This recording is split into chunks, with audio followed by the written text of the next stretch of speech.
గాక సహోదరులరా, దేవుని వాక్యాన్ని మరొక విషయాన్ని మీ ముందు ఉంచాలని ఆశ కలిగి మరొక వీడియో చేస్తున్నాను. దయచేసి ప్రతి వీడియో ఇన్స్టా గ్రూపులో ఉన్న సహోదరులకు సహోదరులందరికీ కూడా మనవి ఈ వీడియో ప్రతి ఒక్కరికి షేర్ చేయండి. అంటే ఇదే కాదు, ప్రతి వీడియో కూడా ప్రతి మెసేజ్ కూడా దయచేసి మీ గ్రూపుల్లో షేర్ చేయండి.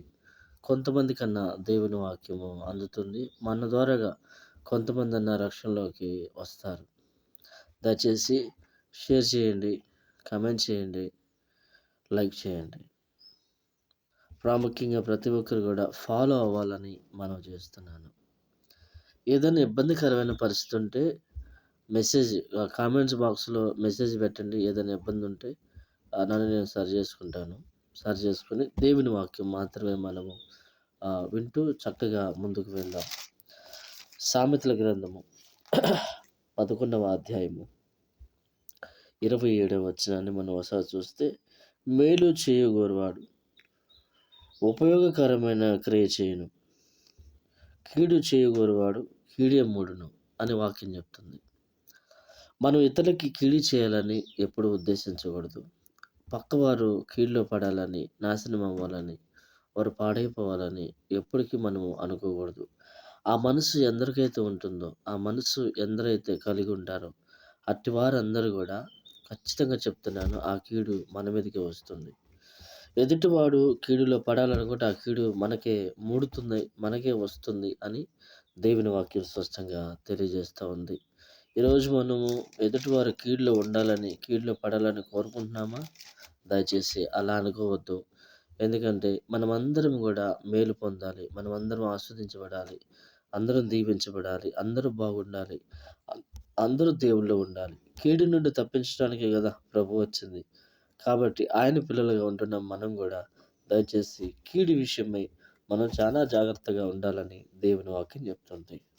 మరొక లేఖనాన్ని మీ ముందు ఉంచాలనుకుంటున్నాను. అదే సామెతల గ్రంథం 1వ అధ్యాయం 16వ వచనాన్ని మనం ఒకసారి పరిశీలన చేస్తే, కీడు చేయుటకే వారి పాదములు పరుగులెత్తెను, నరహత్య చేయుటకు వారు త్వరపడుచుందురు అని వాక్యం చెప్తుంది. ఈరోజు మనం దేనికోసం పరిగెత్తాలి? నరహత్య చేయటానికా, కీడు చేయటానికా? ఈరోజు మరి కీడు చేయటానికి పరిగెత్తే వాళ్ళు చాలామంది ఉన్నారు. అలాగే నరహత్య చేయటానికి కూడా పరిగెత్తే వాళ్ళు చాలామంది ఉన్నారు. మనం వాస్తవానికి పరిగెత్తాల్సింది కీడు చేయటానికో, నరహత్య చేయటానికో కాదు. దేవుని వాక్యం చెప్తుంది మేలు చేయటానికి, 2 మనం సువార్త ప్రకటించడానికి, 3 మనము పరిచర్య చేయటానికి, 4 పాటలు పాడటానికి, 2 ప్రార్థన చేయటానికి, దేవుని పనిలో సంపూర్ణంగా మనము గడిపి ఆ పనిని సంపూర్ణం చేయటానికే పరిగెత్తాలి. ఈరోజు దేవుని సన్నిధి కంటే ఎంతమంది పరిగెడుతున్నారు? దేవుని మందిరాని కంటే ఎంతమంది పరిగెడుతున్నారు? కొందరే. దేవుని మందిరానికి రావడానికి చాలామంది ఇష్టపడట్లేదు. దయచేసి నేను మళ్ళీ చెప్తున్నాను, మీ ప్రాంగణాల్లో, మీ దరిదాపుల్లో మందిరాలు ఉంటాయి. మీకు అందుబాటులో ఏ మందిరాలు అయితే ఉన్నాయో, ఎందరైతే సేవకులు ఉన్నారో దయచేసి మీకు అందుబాటులో ఉన్న సేవకుల కాడికి ఆ మందిరాల్లోకి వెళ్ళి దేవుని వాక్యం వినండి. ఎందుకంటే దేవుని రాకడ బహు సమీపంలో ఉంది. మనము రాబోతున్న కీడు నుండి తప్పించబడాలంటే ఖచ్చితంగా మనము మన దేవుని సన్నిధిలోకి ప్రవేశించి ఆయన వాక్యాన్ని, ఆయన మనసుని, ఆయన గురించి మనం సంపూర్ణంగా తెలుసుకునేవారిగా ఉండాలని దేవుని వాక్యం చెప్తా ఉంది. ఈరోజు ఎంతమంది అలా ఉన్నారు? దేవుడి కాడికి వెళ్ళటానికి ఎంతమంది ఇష్టపడుతున్నారు? దయచేసి దేవుని కాడికి వెళ్ళటానికి ఇష్టపడాలని మనం చేస్తున్నాను. చూడండి, మరొక అధ్యాయాన్ని కూడా మనము పరిశీలన చేసినట్టయితే సామెతల గ్రంథం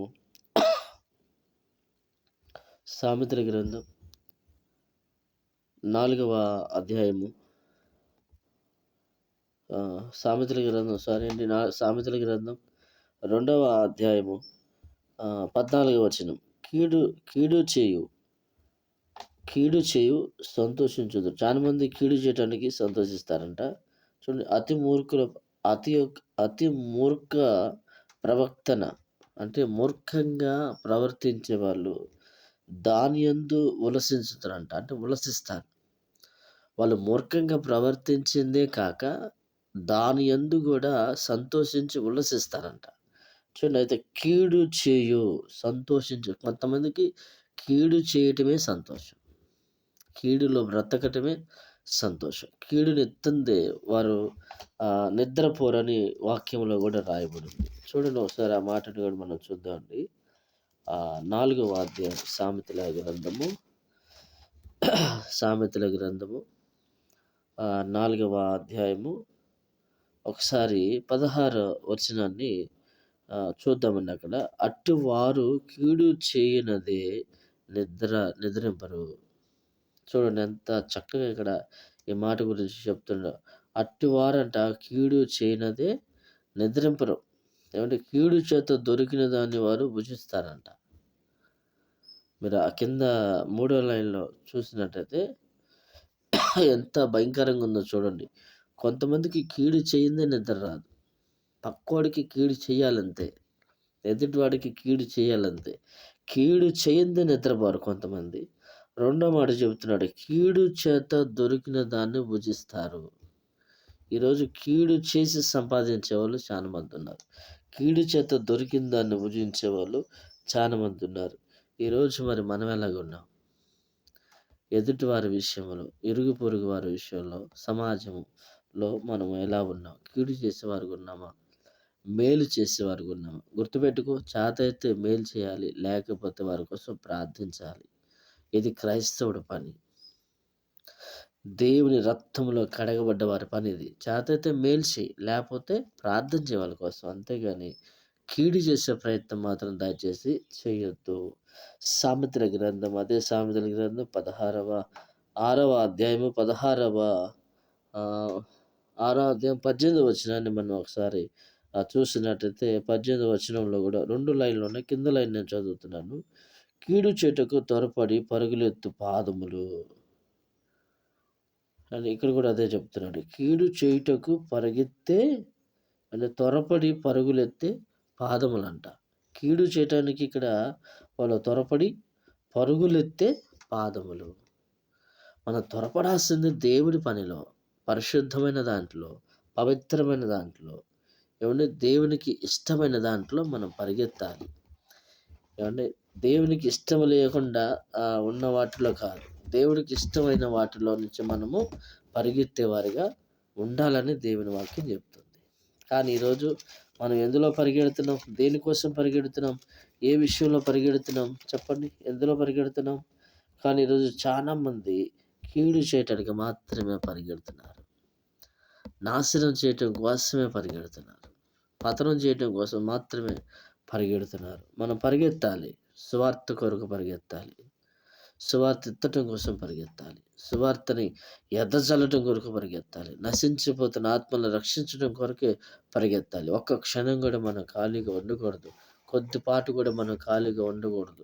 దేవుని సువార్తను బలంగా అందించేవారుగా, దేవుని సువార్తను బలంగా ప్రకటించేవారుగా మనం పరుగులెత్తాలి. మీకు ఇంకొక విషయం చెప్పనా?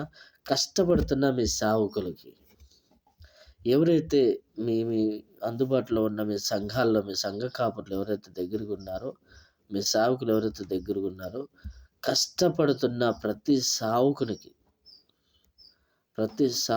మీరు సపోర్ట్ రండి. ప్రతి సావుకుడిని మీరు సపోర్ట్ చేయండి. ప్రతి సావుకుడు మీ సావుకులకు సపోర్ట్ చేయండి. అంటే మీరు ఎక్కడికైతే వెళ్తున్నారో, ఎక్కడైతే మీరు రక్షించబడ్డారో ఆ సావుకులకి మీరు సపోర్ట్‌గా నిలబడండి.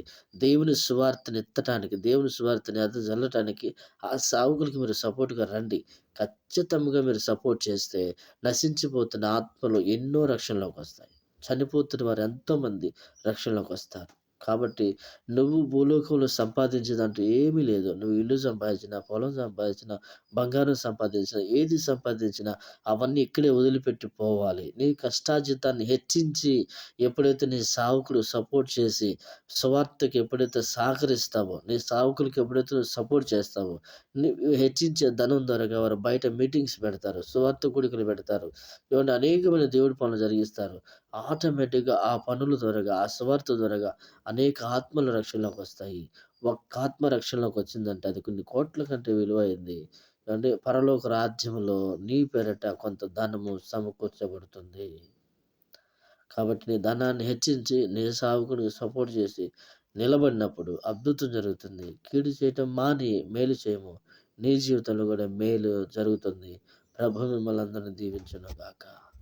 ఆమేన్.